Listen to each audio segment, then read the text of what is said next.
हजरत इब्राहिम की पेशानी में वो रोशनी चमकी। हजरत इब्राहिम ने अपने नूर नजर लख्त जिगर इस्माइल को आवाज दी। इस्माइल मौजूद नहीं थे, इस्माइल शिकार खेलने गए हुए थे। मौजूद थे इसहाक। इसहाक की वालिदा ने देखा कि आज इब्राहिम कुछ बड़ा तोहफा देना चाहते हैं। उन्होंने अपने बेटे इसहाक से कहा कि तुम्हारे अब्बा आज अपने नूरे नजर इस्माइल को कुछ खास तोहफा देना चाहते हैं, चलो उनको नजर कम आता है, मैं कह दूंगी कि आपका नूरे नजर लख्त जिगर आ गया है, नाम नहीं बताऊंगी, जो तोहफा उसको मिलना है वो तुम्हें मिल जाएगा। इस प्लानिंग के साथ इसहाक की वालिदा उन्हें लेकर आ गई। दरवाजे पर दस्तक दी, पूछा कौन? जवाब मिला आपका नूरे नजर लख्त जिगर आ गया है। हजरत इब्राहिम समझे कि इस्माइल है, पास बुलाया और पास बुलाकर दुआ दी कि अल्लाह मेरे बेटे की नस्ल से नबियों ही नबियों को पैदा फरमा। दुआ लग गई। हजरत इसहाक की नस्ल से 1,24,000 अंबिया पैदा हुए। अब आए इस्माइल शिकार खेलकर। इस्माइल जब शिकार खेलकर आए तो उनकी वालिदा रो रही है। पूछा अम्मा क्यों रोती हो? जवाब मिला कि अब्बा तुम्हें बुला रहे थे, चले गए तुम्हारे भाई इसहाक। अब्बा तुम्हें तोहफा देना चाहते थे, तोहफा ले गए इसहाक। मैं उससे जलन नहीं करती, वो मेरा भतीजा है, लेकिन मुझे अफसोस इस बात का है, मैं रो इसलिए रही हूं कि मेरा नूर नजर लख्त जिगर इस्माइल महरूम रह गया। इस्माइल ने कहा अम्मा जो हमारी किस्मत का है वो कहीं नहीं जाएगा, आओ चलो अब्बा के पास चलते हैं। अब इस्माइल अपनी वालिदा को लेकर इब्राहिम के पास पहुंचे। दरवाजे पर दस्तक दी, पूछा कौन? इस्माइल ने जवाब दिया आपका नूरे नजर लख्त जिगर इस्माइल आया है। इब्राहिम ने कहा कि जब बुलाया था तो आ गए और जो देना था वो दे दिया, अब क्या लेने आए हो? इस्माइल ने जवाब दिया अब्बा वो मैं नहीं था, मैं तो शिकार खेलने गया हुआ था, वो मेरे भाई इसहाक थे, वो तोहफा ले गए, मैं तो खालियात हूं। अब जो इब्राहिम ने सुना तो दिल पर चोट लगी कि तोहफा देना था इस्माइल को, दे दिया इसहाक को। मेरे प्यारो, दिल पर जब चोट लगी तो वही रोशनी अल्लाह के रसूल सल्लल्लाहु अलैहि वसल्लम की जो हजरत आदम से चली थी, इब्राहिम की पेशानी में उसी वक्त चमकी। और जैसे ही चमकी, जोश में भरकर आवाज दी, ए मेरे प्यारे नूरे नजर लख्त जिगर इस्माइल, आजा, अभी तेरे लिए दुनिया की सबसे बाज़मत दुआ बाकी है। अब तक तुम्हें मेरे प्यारो ये बात मैं लाखों के मजमे में बताता हूं, जो आज आपको बतौर अमानत दे रहा हूं। कहा कि आजा, अभी तेरा खास तोहफा बाकी है। हजरत इब्राहिम ने पास बुलाया, गले से लगाया, पेशानी का बोसा लिया और दुनिया की सबसे बाअज़मत दुआ दी। दुनिया के सबसे बाअज़मत इंसान के लिए कहा, ऐ अल्लाह मेरे बेटे इस्माइल की नस्ल से नबियों के सरदार को पैदा फरमा। बेटे इस्माइल की नस्ल से नबियों के सरदार मोहम्मद सल्लल्लाहु अलैहि वसल्लम तशरीफ लाए। इस दुआ को कबूल होने में 2410 साल का वक्त लगा। कितना? 2410 साल। 2410 साल के बाद जनाब रसूलुल्लाह की बासत हुई। आओ इंजील पढ़ते हैं। इंजील में हजरत ईसा अलैहिस्सलातु वस्सलाम ने दुआ की अल्लाह के रसूल की आमद के लिए, और उस दुआ को कबूल होने में 510 साल का वक्त लगा। आप सोच रहे हैं अभी 2 मिनट की दुआ करेंगे और काम बन जाएगा? नामुमकिन है। दुआ की कबूलियत लफ्जों से नहीं है, दिल की तड़प से है। हजरत ईसा अलैहिस्सलातु वस्सलाम ने दुआ की, कहा, and I will pray the Father and he shall give another comforter and he may abide with you forever। ए खुदा, ऐ अल्लाह इस दुनिया में जो नबी आए, जो बख्शूर आए, जो तीर्थंकर आए, जो मैसेंजर आए, वो आकर चले गए, कोई आकर रहने वाला न हुआ। ऐ अल्लाह मैं दुआ करता हूँ, इंजील की जबान में दुआ करता हूँ, एक ऐसे फार खलीद को, एक ऐसे कंफर्टर को आप भेज दें कि जब आप आ जाएं तो आकर जाने वाले ना हो, आप कयामत तक साथ रहें, आपका पैगाम साथ रहे, आपकी सीरत साथ रहे, यानी कयामत तक जनाब रसूलुल्लाह सल्लल्लाहु अलैहि वसल्लम के पैगाम और सीरत को जिंदा रखने के लिए भेज दे, मोहम्मद अरबी को भेज दे। इस दुआ को कबूल होने में 510 साल का वक्त लगा। तारीख यही नहीं रुकी। मैंने आपको बताया था ना कि जनाब रसूलुल्लाह सल्लल्लाहु अलैहि वसल्लम को अल्लाह ने आलम इंसानियत का नबी बनाया था। तो आओ एक दलील और पेश करता हूं। हिंदुस्तान के एक बहुत बड़े ऋषि गुजरे हैं जिनका नाम है गौतम बुद्ध। गौतम बुद्ध जी के एक स्कॉलर हैं जिनका नाम है मिस्टर वॉरेन। मिस्टर वॉरेन अपनी किताब बुद्धिज्म इन्वेंशलेशन में लिखते हैं कि जब गौतम बुद्ध जी का आखिरी वक्त आया तो साखुओं के एक पेड़ के नीचे खुदा की इबादत में डूबे हुए थे, ईश्वर की तपस्या में थे। आपके पास आपके चेले नंदा मौजूद थे। नंदा ज़ारो कतार रो रहे थे, आपकी आंखों से आंसू जारी था। नंदा रो रहे थे। गौतम बुद्ध जी ने पूछा, नंदा क्यों रोते हो? नंदा ने कहा, हुजूर आपको इस दुनिया से निर्वाण मिल गया, नजात मिल गई, बख्शिश मिल गई। मेरे रोने की वजह यह है कि आपके बाद मेरी नजात और मेरी बख्शिश का सामान क्या होगा?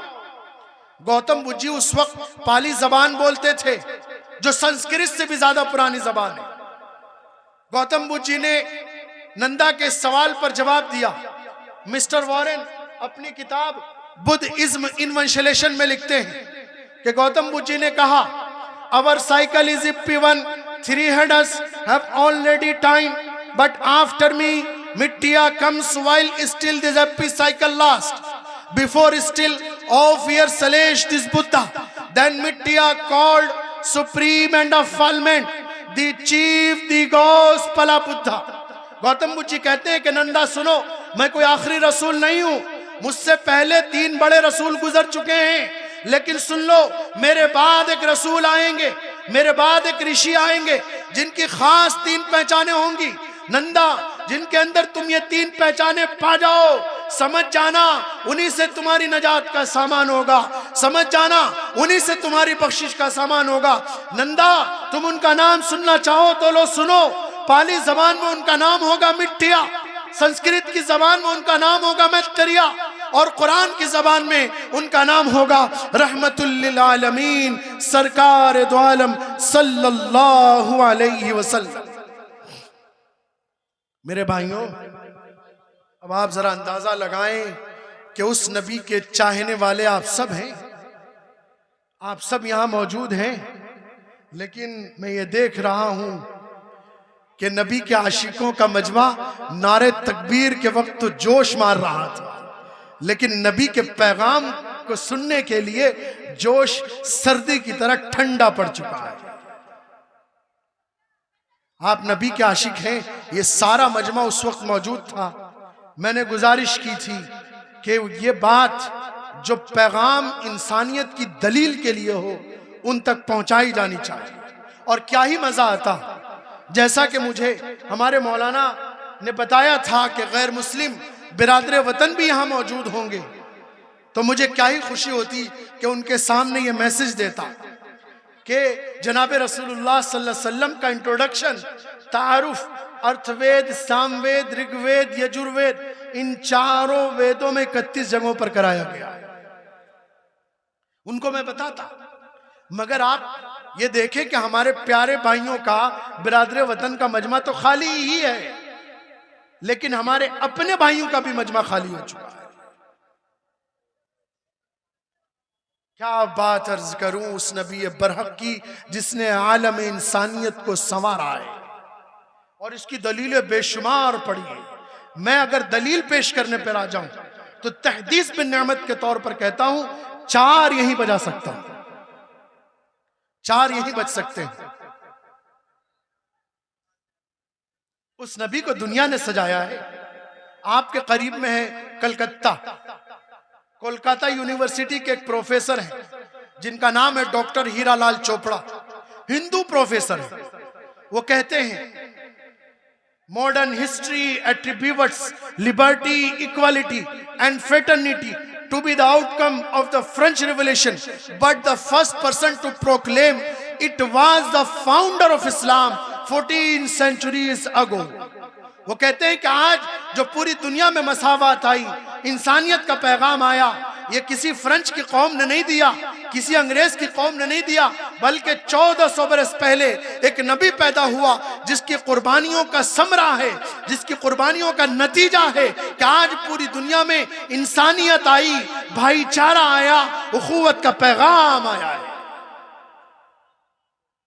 मेरे भाइयों, अब इन दलीलों की तरफ जाने का मौका नहीं है। मैं अपनी बात जो दलाइल आपके सामने पेश करना था उसको कट कर रहा हूं, क्योंकि 1 बजे दुआ भी होनी है। इसलिए मैं अपनी बात यहां दलीलों की खत्म करके असल मकसद की तरफ आता हूं। जनाब रसूलुल्लाह सल्लल्लाहु अलैहि वसल्लम के आप सब आशिक हैं? बोलो जोर से। एक बात बताइए, नारे तकबीर पर आपने अपने जज्बात का इजहार तो खूब किया, लेकिन कभी सल्लल्लाहु अलैहि वसल्लम सुनकर अपनी जबान पर सल्लल्लाहु अलैहि वसल्लम लाए? मैं आपको हदीस बताता हूं। हमारे बुजुर्गों ने फरमाया कि जहां नबी का नाम आए उस नबी के नाम के साथ अपना नाम, अपनी जबान पर नबी का नाम लो। और इसकी फजीलत यह है कि जब अल्लाह का बंदा सल्लल्लाहु अलैहि वसल्लम एक मर्तबा कहता है तो अल्लाह उस पर 10 रहमतें नाजिल फरमाता है। जब अल्लाह का बंदा प्यारे नबी पर 10 मर्तबा दुरूद भेजता है तो अल्लाह तबारक व तआला उस पर 100 रहमतें नाजिल फरमाता है। जब अल्लाह का बंदा प्यारे नबी पर 100 मर्तबा दुरूद भेजता है तो अल्लाह तबारक व तआला उस बंदे पर 1000 रहमतें नाजिल फरमाता है।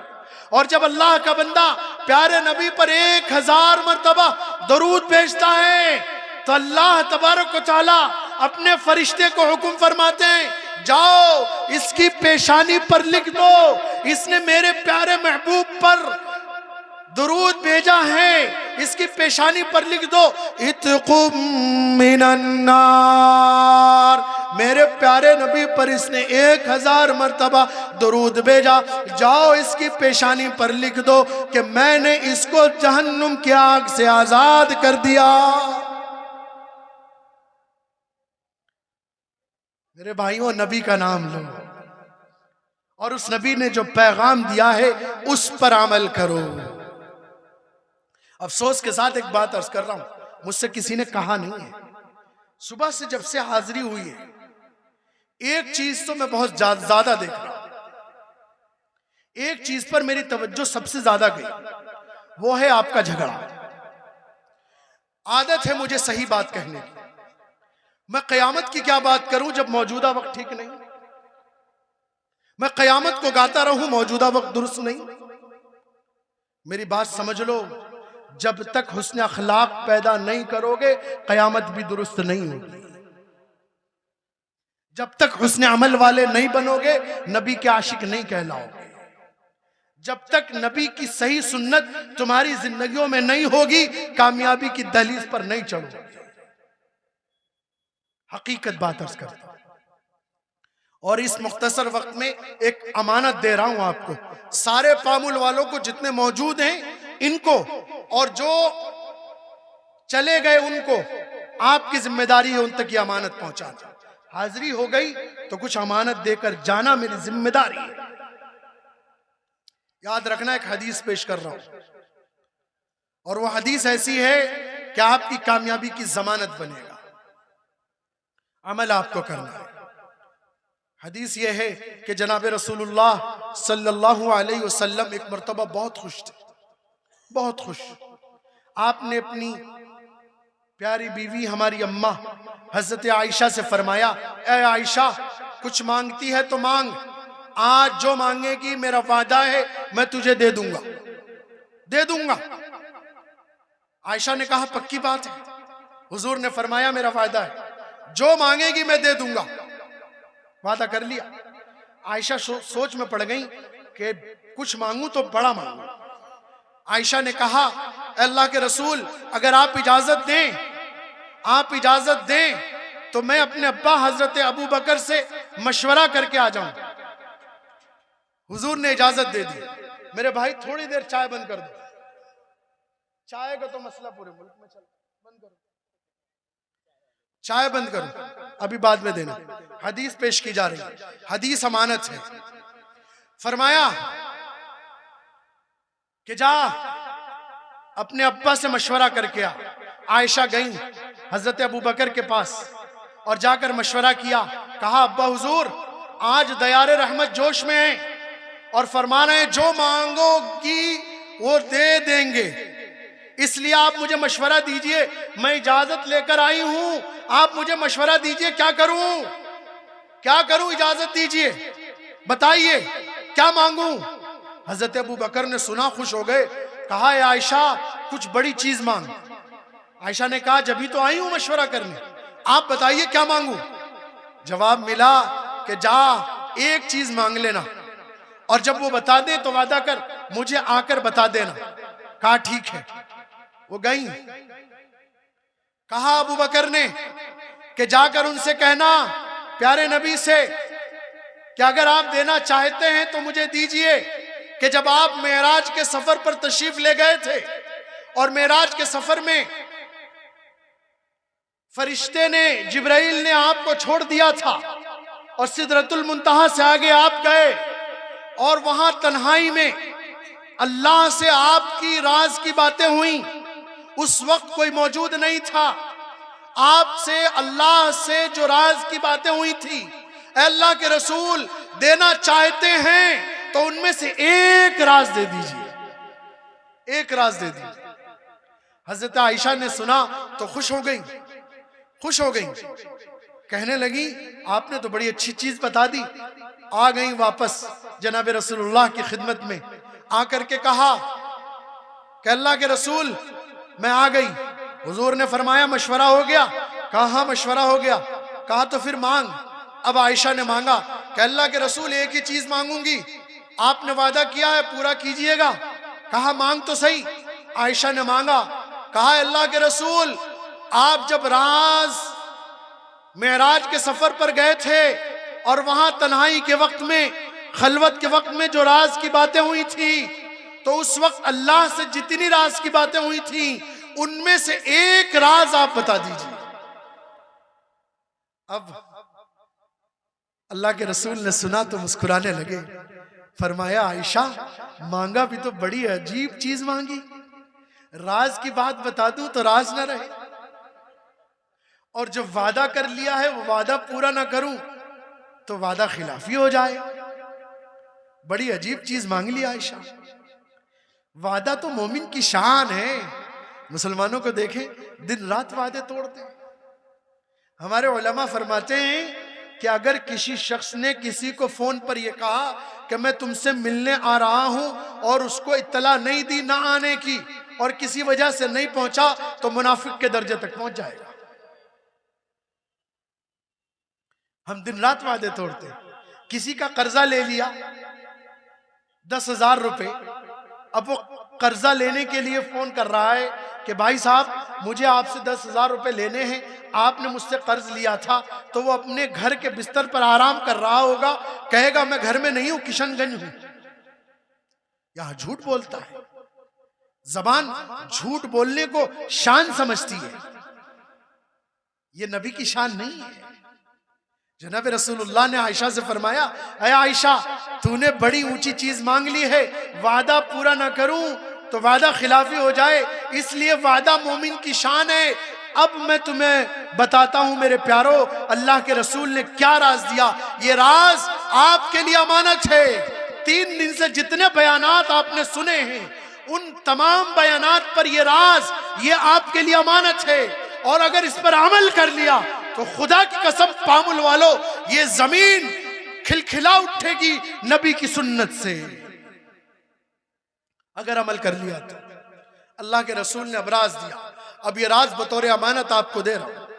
राज ये दिया, फरमाया ए आयशा, जब मैं मेराज पर गया था तो तन्हाई के वक्त में, खलवत के वक्त में अल्लाह से जो राज की बातें हुई थी, उनमें से एक राज ये है कि अल्लाह ने मुझसे वादा किया कि प्यारे नबी, तेरी उम्मत में कोई शख्स, बड़े ध्यान से सुनना, बड़ी ऊंची अमानत, फरमाया अल्लाह ने मुझसे, क्या मेरे प्यारे नबी, तेरी उम्मत में कोई शख्स किसी शख्स के टूटे हुए दिल को जोड़ देगा, मैं उसे बिना हिसाब किताब जन्नत अता कर दूंगा। अब मैं दोपहर से देख रहा हूं कितने मामलात मेरे सामने आए। कभी कोई इधर से चिल्ला रहा है, कभी कोई उधर से चीख रहा है। सब्र है ही नहीं, सबके अंदर जज्बात भरे हुए। जज्बात से उम्मत की कामयाबी नहीं है मेरे दोस्तों, समझा रहा हूं, नहीं है। जज्बात से उम्मत की कामयाबी नहीं है। उम्मत की कामयाबी हुस्न अमल, हुस्न किरदार और हुस्न अखलाक से है। समझ लो इस बात को, अच्छे से समझ लो। जज्बात से उम्मत की कामयाबी नहीं है। मैं तो शेर कहता हूं इस पर कि सफर में धूप तो होगी, जो चल सको तो चलो। सफर में धूप तो होगी, जो चल सको तो चलो। सभी है भीड़ में, तुम भी निकल सको तो चलो। सफर में धूप तो होगी, जो चल सको तो चलो।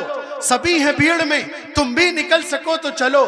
किसी के वास्ते राहें कहां बदलती हैं, किसी के वास्ते राहें कहां बदलती हैं। तुम खुद अपने आप को बदल सको तो चलो। तुम खुद अपने आप को बदल सको तो चलो। यहां किसी को कोई रास्ता नहीं देता, यहां किसी को कोई रास्ता नहीं देता, यहां किसी को कोई रास्ता नहीं देता। मुझे गिरा के गर तुम संभल सको तो चलो, मुझे गिरा के गर तुम संभल सको तो चलो। यही है खाक, यही है चंद उम्मीदें, यही मिट्टी है, चंद सांसें हैं, इसी में सबको सोना है। 2 गज की जमीन मिलेगी, न दौलत काम आएगी, न शोहरत काम आएगी, न इज्जत काम आएगी, न ठेकेदारी काम आएगी, न पहलवानी काम आएगी, न लीडरी काम आएगी, न बिजनेस काम आएगा, न जवानी काम आएगी, न एप्पल के मोबाइल काम आएंगे, न महंगी महंगी गाड़ियां काम आएंगी, न महंगे महंगे मकान काम आएंगे। काम आएगी तो यही 2 गज की जमीन, और तुम्हारा अमल कयामत तो बाद में आएगा, शुरुआत तो जमीन से होगी।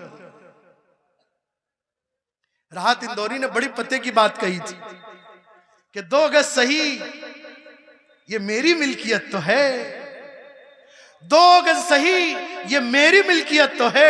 ऐ मौत, तूने मुझे जमींदार बना दिया, इसी जमीन में सोना है। इसलिए मैंने कहा यही है खाक, यही है चंद उम्मीदें, यही है खाक, यही है चंद उम्मीदें। इन्हीं खिलौनों से तुम भी बहल सको तो चलो, इन्हीं खिलौनों से तुम भी बहल सको तो चलो। बात दूर चली जाएगी। अल्लाह के रसूल ने राज दिया कि आयशा, अल्लाह ने मुझसे वादा फरमाया कि मेरी उम्मत में कोई शख्स किसी शख्स के टूटे हुए दिल को जोड़ देगा, बिना हिसाब व किताब जन्नत में जाएगा। आयशा खुश हो गई और हजरत अबू बकर की खिदमत में आई और आकर के कहा कि अल्लाह के रसूल फरमा रहे हैं कि कोई शख्स किसी शख्स के टूटे हुए दिल को जोड़ेगा, बिना हिसाब व किताब जन्नत में जाएगा। अबू बकर ने सुना, बहुत खुश हो गए कि कोई किसी गरीब का काम करे, किसी गरीब की मदद करे, किसी की खिदमत करे, उसे बिना हिसाब व किताब जन्नत अता किया जाएगा, बिना हिसाब व किताब जन्नत मिलेगी। लेकिन अबू बकर उसी वक्त रोने लगे। आयशा ने कहा कि अब आप रोने क्यों लगे? मेरे भाइयों, असल बात अब है। आयशा ने कहा, आप रोने क्यों लगे? अबू बकर ने फरमाया, आयशा, तूने राज का एक पहलू देखा है, राज के दूसरे पहलू पर गौर कर। आयशा ने पूछा, राज का दूसरा पहलू क्या है? अब यह अमानत है, आपकी जिम्मेदारी अमल करना है। फरमाया कि राज का पहला पहलू यह है कि कोई शख्स किसी शख्स के टूटे हुए दिल को जोड़ेगा, बिना हिसाब व किताब जन्नत में जाएगा। ठीक इसी तरह कोई शख्स किसी शख्स के दिल को तोड़ेगा, तो जिस तरह जोड़ने पर बिना हिसाब किताब जन्नत है, उसी तरह तोड़ने पर वो डायरेक्ट दोज़ख में जाएगा। तो मेरे भाइयों बताओ, फैसला करके नबी के आशिकों बताओ, दिल के जोड़ने वाले बनोगे या तोड़ने वाले बनोगे? वादा करो हाथ उठाकर, सबका हाथ उठना चाहिए कि नबी ने जो पैगाम दिया, हाथ नीचे नहीं, मेरा भी हाथ ऊपर है, दिल को जोड़ने का, उस पैगाम पर अमल करेंगे इंशाअल्लाह। इस आसमान के नीचे वादा कर रहे हैं। जनाब रसूलुल्लाह ने फरमाया, इन्ना मिन अहब्बिकुम इलैया व क़ुरबकुम मिन्नी मजलिसन यौमल क़ियामह अहसनुकुम अख़लाक़ा, कि कल क़यामत के दिन मेरे करीब सबसे ज्यादा वो शख्स होगा। नबी फरमा रहे हैं कि कल क़यामत के दिन मेरे करीब सबसे ज्यादा वो शख्स होगा जिसका हुस्न अखलाक अच्छा होगा। अब एक नौजवान या एक बुजुर्ग यहाँ ऐसा नहीं जो ये कहता हो कि मुझे नबी की कुर्बत नहीं चाहिए। है कोई ऐसा? है कोई ऐसा जो ये कहता हो कि मुझे कल नबी की कुर्बत नहीं चाहिए? सबको नबी की कुर्बत क़यामत में चाहिए। तो उसकी शर्त क्या है? अहसनुकुम अखलाका, अच्छे अखलाक वाले बनो, अच्छे किरदार वाले बनो। लेकिन एक बात समझ लो, झगड़ा तो जिंदा होने की अलामत है। झगड़ा हो जाए तो यह जिंदा होने की अलामत है, लेकिन झगड़े को रगड़ा नहीं बनाना चाहिए, उसको बढ़ाना नहीं चाहिए। यह सुन्नत के खिलाफ है। बस एक बात अर्ज करता हूं और उसके बाद हमारे शायर इस्लाम मौलाना फहीम साहब काफी देर से अपने नंबर के इंतजार में हैं। इनका कलाम पेश किया जाएगा, फिर दुआ हो। बात अधूरी रह गई। अभी एक मुकर्रिर और हैं, अजीजुर रहमान साहब, माशाअल्लाह, बंगाली में तकरीर होगी। बात को पूरा करने में फजर हो जाएगी। ये मजमा खाली दिख रहा है। इन्हें सबको बिठा लो, मैं शुरू करता हूं बात। बिठाओ सबको, आगे बुलाओ सबको, जमा करो सबको मिलके, सब जमा करो।